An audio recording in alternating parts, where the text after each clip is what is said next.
When I was a kid being raised by my grandparents, there was a lot that went unspoken in my house. My grandparents didn't talk about where my mother went, didn't talk about who my father was.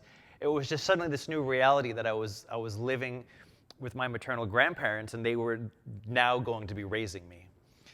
And I had, a childhood filled with wonder and fun and books, but also some dark moments that I didn't understand. And it wasn't until I was, an emerging adolescent that my grandparents sat me down to say, so this is what's going on. Your mother has been in jail. She's a drug addict, and that's why she hasn't been around. And your father, he took off before you were born.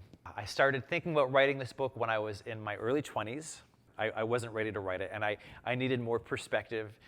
I then became a parent myself, and all of this energy was leading me to writing a graphic memoir about growing up, and that book is Hey Kiddo, and it will be here in October.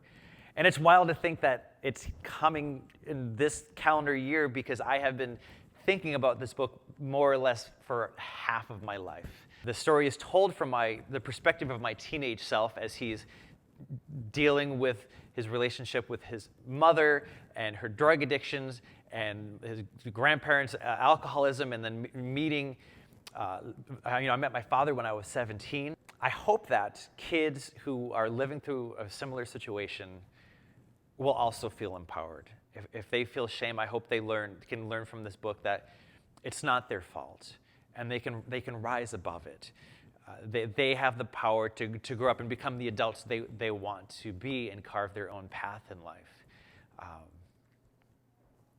And so I can't wait for you to see Hey Kiddo.